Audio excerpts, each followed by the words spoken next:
할렐루야. 룻기 2장 말씀 함께 나누겠습니다. 룻기서는 말씀에 있는 이 역사의 흘러감 속에 그 사이에 숨겨진 하나님의 우리를 향하신 사랑이 묻어있는 말씀이다, 이렇게 보면 되겠습니다. 아주 서정적이고 동화 같은 그런 얘기처럼 보이지만 사실은 이것을 통해서 하나님께서 우리를 향하신 그의 사랑을 보여주고 있다라는 거죠. 2장 1절에 보면 나오미의 남편 엘리멜렉의 친족 중 유력한 자가 있으니 이름은 보아스더라 했습니다. 룻이 원래 결혼했던 남편이 죽고 다른 남자를 만나게 되었는데 그 만나게 되는 사건 가운데 하나님의 간섭이 있다라는 거예요. 누구를 만나느냐? 보아스를 만나는 겁니다.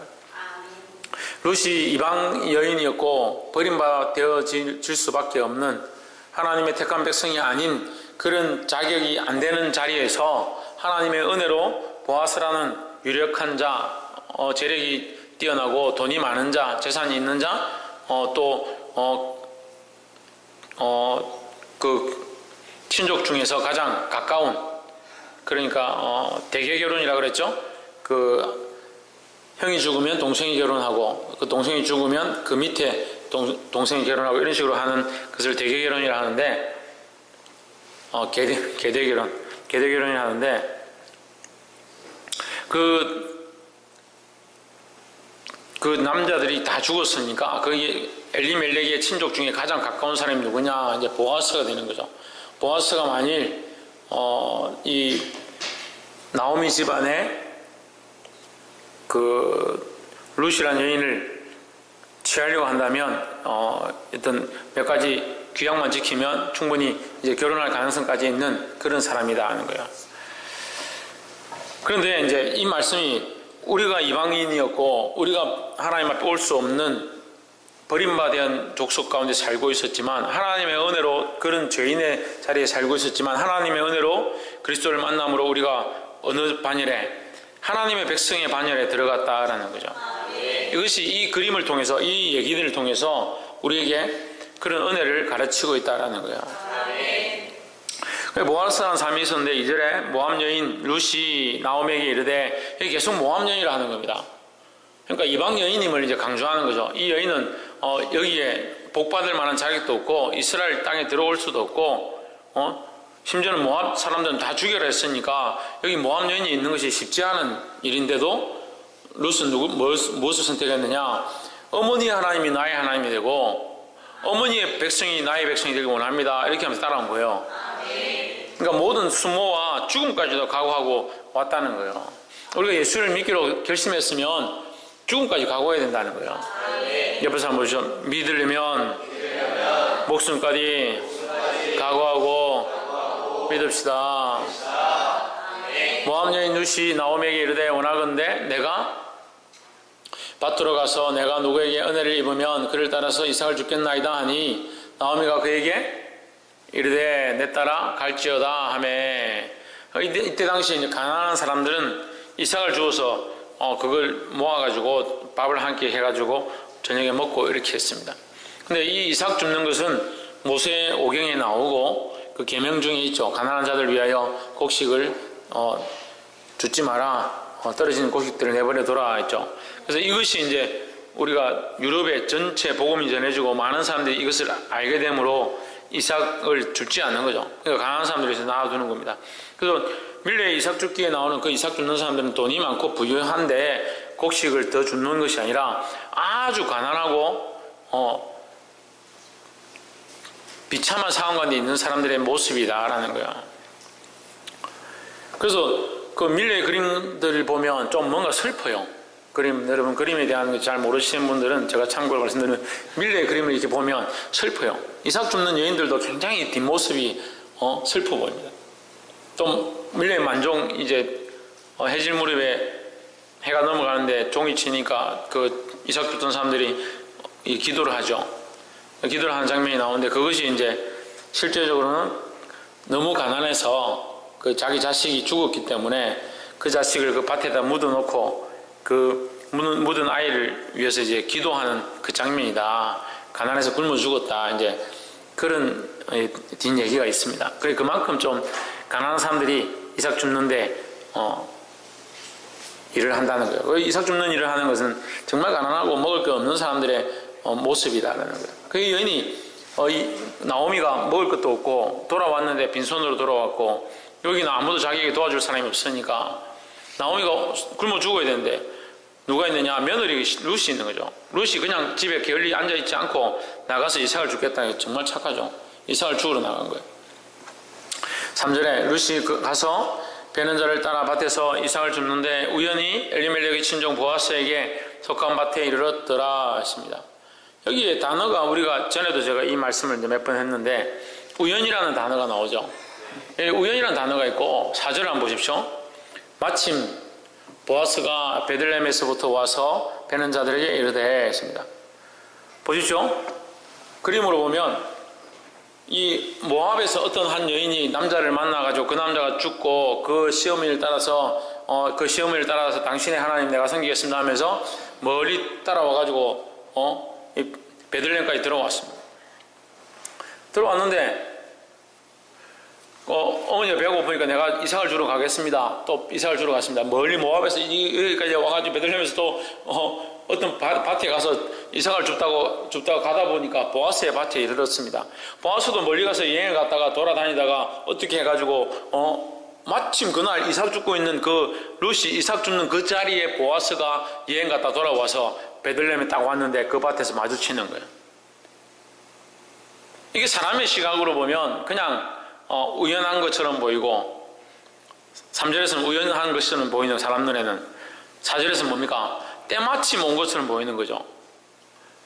룻의 입장에서는 우연이고 보아스의 입장에서는 때마침인데 하나님의 관점은 뭐냐?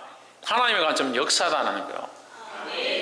하나님의 관점은 역사고 이것을 뭐라고 하냐면 하나님의 섭리 안에 있다라는 거예요. 우리는 그냥 우연히 이 세상을 살아가는 것처럼 내가 하고 싶은 것처럼 우연히 이렇게 되어졌고 마침 이것이 잘 되었고 그렇게 생각하고 있지만 하나님의 역사는 그렇지 않다는 거예요. 우리가 우연이라 생각하는 거 우리가 때마침 되었다라고 생각하는 것 가운데 하나님은 섭리하시고 역사하시고 인도해 가신다는 겁니다. 그래서 이 모든 일들을 그냥 인간의 눈으로 우연이다 때마침 그렇게 됐다 하다 보니 그렇게 된 거 아니냐 그렇게 보지 말고 하나님의 관점을 보기 시작해야 되는 거예요. 하나님께서 이 삶을, 이 문제를, 이 상황 가운데, 이 일들 가운데 하나님께서 우리에게 무엇을 베풀기 원하시고 무엇을 인도하기 원하시고 어떻게 순종하기 원하시는지 하나님의 뜻을 보고자 사모하고 기도해야 될 줄 믿습니다. 옆에 사람 보십시오. 하나님의 뜻을 보고자 사모하고 기도합시다. 4절 마침 보아스가 베들레헴에서 와서 베는 자들에게 이르되 여호와께서 너희와 함께 하시길 원하노라. 그들이 대답하되 여호와께서 당신에게 복 주시기를 원하나이다. 이게 보아스가 이렇게 처음 인사한 말을 이렇게 하는 걸로 봐서는 보아스가 이제 아주 믿음 있는 사람으로 보입니다. 5절에 보아스는 베는 자들을 거느린 사원에게 이르되 이는 네 소녀냐 어디서 온 여자냐 물은 거죠. 6절 베는 자를 거느린 사원이 대답하되 이는 나오미와 함께 모압 지방에서 돌아온 모압 소녀인데 그의 말이 나로 베는 자를 따라 단 사이에서 이삭을 죽게 하소서 하셨고 아침부터 와서는 잠시 집에서 쉰 외에 지금까지 계속하는 중인이다. 7절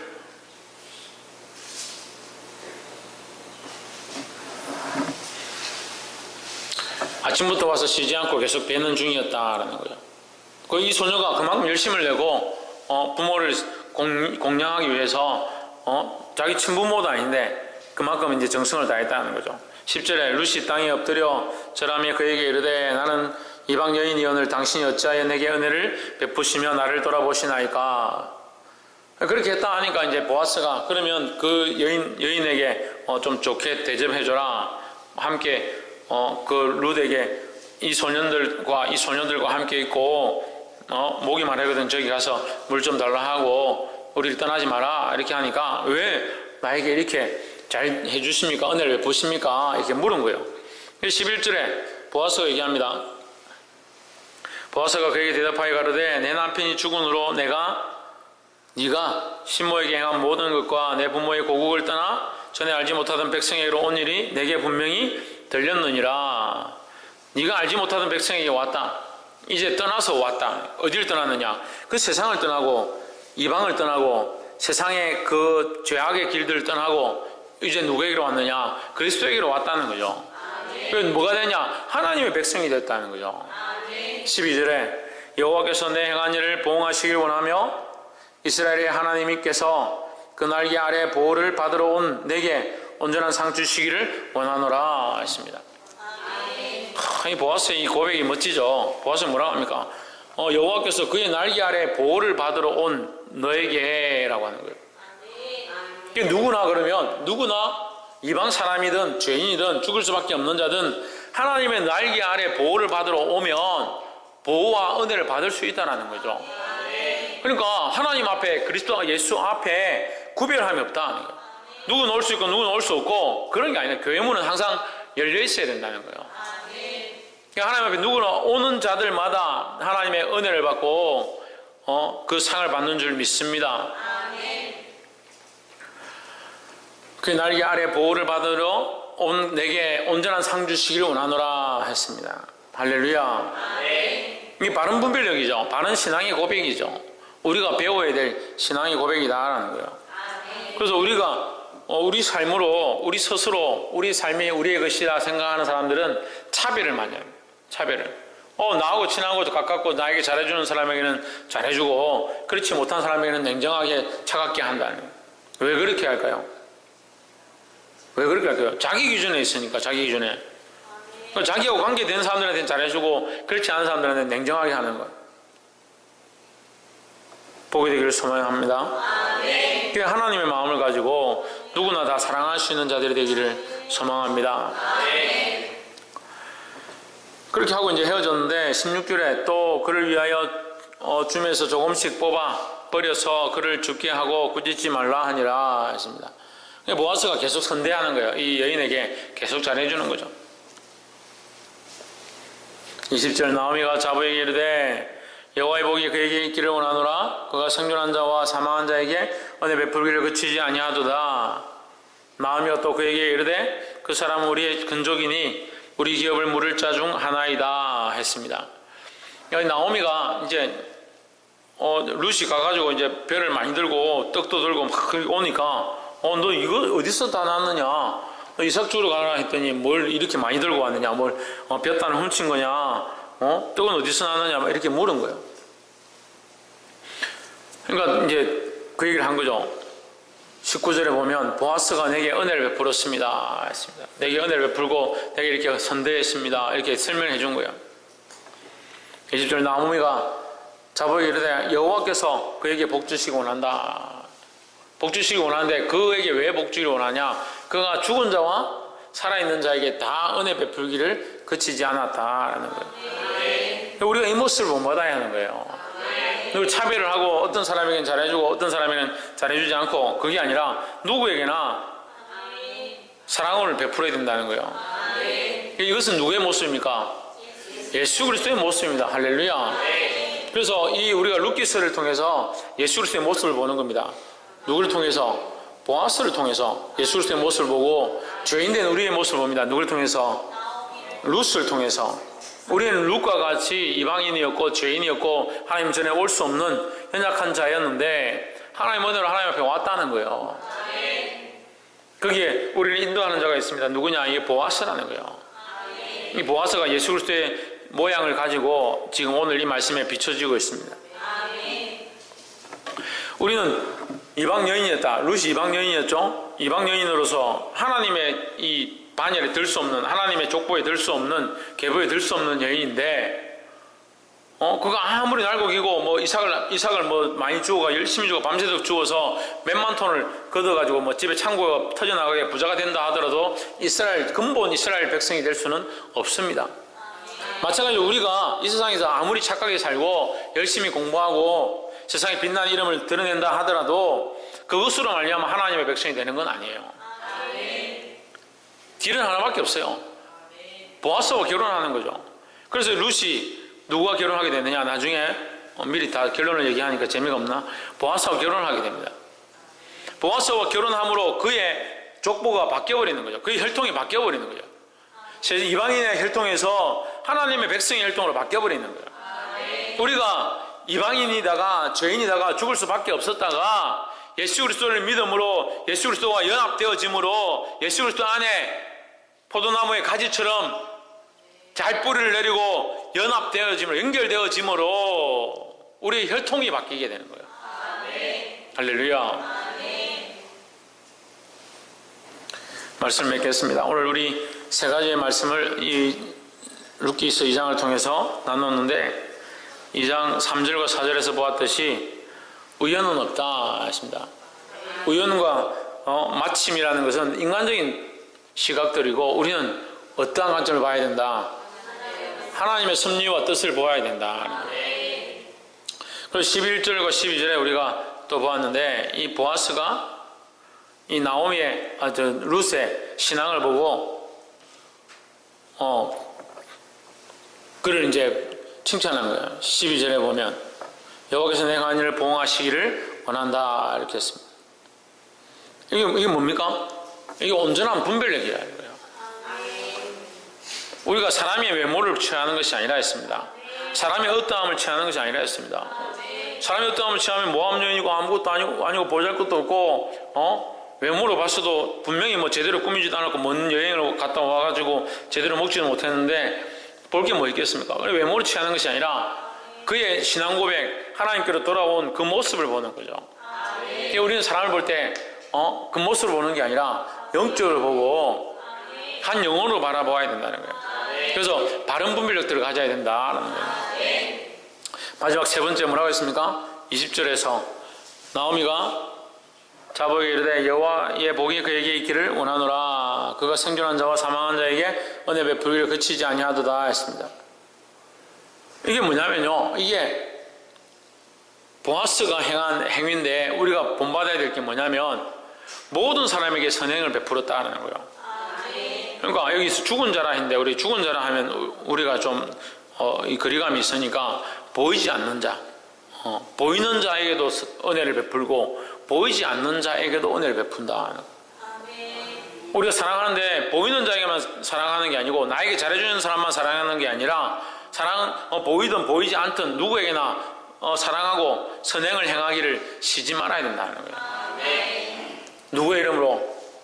예수 그리스도의 이름으로. 그러니까 이것이 이제 어려운데요. 우리가 우리의 이름으로 선행을 행하고 우리의 방식으로 선행을 행하는 것은 결국 자기를 드러내는 거예요. 우리가 무명하다, 우리의 이름을 말하지 않고 선행을 행했다 하더라도 그 무명으로 행한 그 선행은 다 착하다. 천만의 말씀입니다. 그 무명으로 하는 것 자체를 자기 스스로 즐긴 사람이 있습니다. 물론 선행이 다 나쁘다고 할 수는 없지만 선행이 좋은 거죠. 좋은 선한 행실이니까 좋은 거죠. 하지만 우리가 반드시 알아야 될 것은 모든 선행은 예수 그리스도의 이름으로 해야 된다는 거예요. 그럼 누구의 이름을 드러내야 되냐? 예수 그리스도의 이름을 드러내야 되는 거예요. 사랑하는 성도 여러분, 이런 선행을 행하고 누구에게나 차별 없는 선행을 행함으로 주의 영광을 드러내는 자들이 되기를 주의 이름으로 축복합니다. 기도하겠습니다.